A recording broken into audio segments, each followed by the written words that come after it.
Explicamos aquí el contrato de obra o servicio determinado, que es uno de los contratos de duración determinada, de los contratos temporales que se pueden producir en España. Empezamos después de la presentación.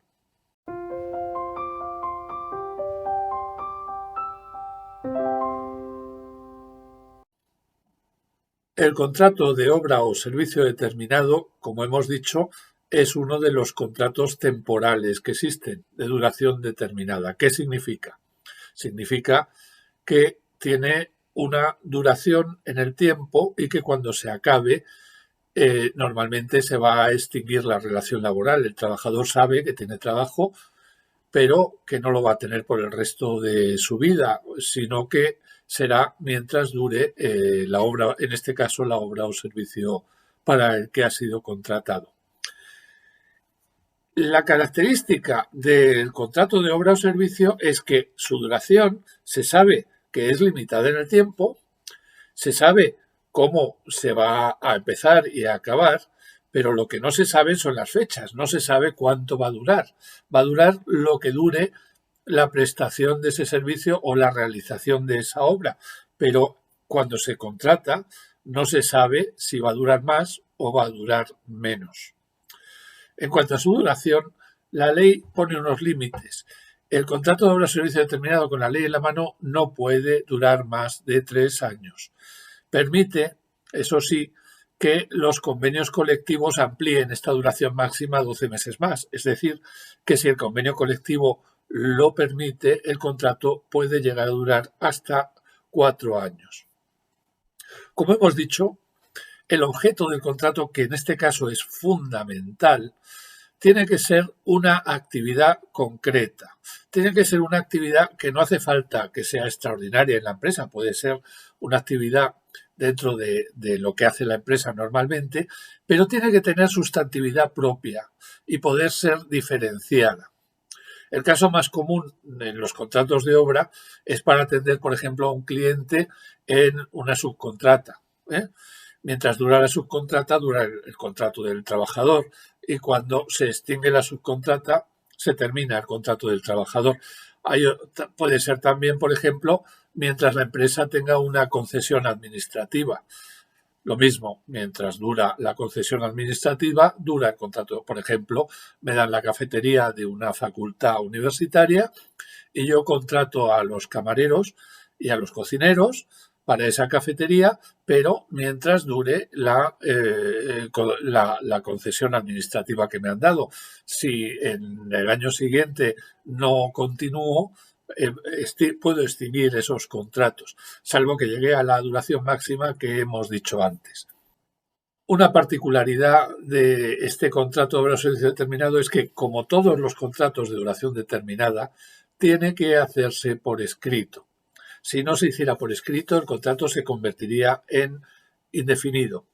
Y ese contrato por escrito que se va a hacer en los modelos oficiales que nos va a facilitar la oficina de empleo, tiene que contener una descripción concreta, suficiente, detallada de cuál es la obra o servicio para la que se va a hacer el contrato. Es importante que la causa del contrato es la realización de esa obra o servicio. El trabajador debe trabajar exclusivamente en la obra o servicio para la que ha sido contratado.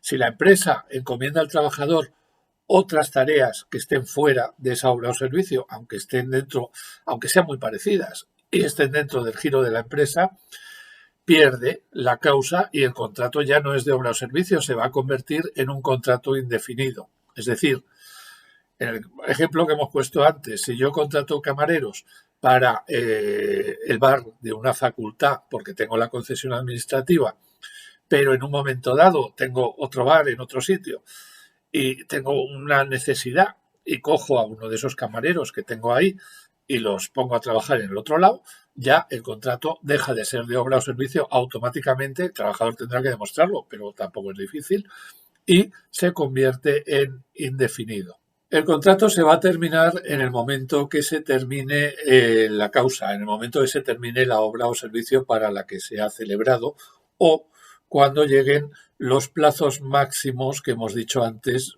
que establece la ley, que son 3 años que el convenio puede superar, puede hacer que sean 12 meses más. Esta extinción se va a producir cuando finalizan los cometidos del trabajador. Me explico. Aunque la obra en general sí continúe, si la parte cuyo cometido está encomendado al trabajador ya ha terminado, el contrato termina. En cuanto a las materias que pueden ser objeto de este contrato, la ley especifica lo que hemos dicho antes, que tiene que ser algo con entidad propia, etcétera, pero también dice que los convenios colectivos pueden enumerar y delimitar las tareas para las que se puede acudir a este contrato. Por lo tanto, se remite al convenio colectivo aplicable en cada caso para regular en qué casos y en cuáles no se puede acudir al contrato eventual por obra o servicio determinado. Al terminar el contrato de obra o servicio, bien sea porque ha finalizado la obra para la que se ha contratado o porque se ha llegado a su duración máxima, el empresario se lo notificará al trabajador y le notificará por escrito siempre la extinción de la relación laboral. En este caso, deberá pagar al trabajador una indemnización por extinción del contrato de 12 días por año trabajado, además de la liquidación que le corresponda como en cualquier extinción de contrato. Y esto es todo. Si esta información ha sido útil, pues darnos un me gusta y si queréis ver otros temas de asuntos laborales en este canal de YouTube, suscribiros a él, ahí está el botón. Muchas gracias.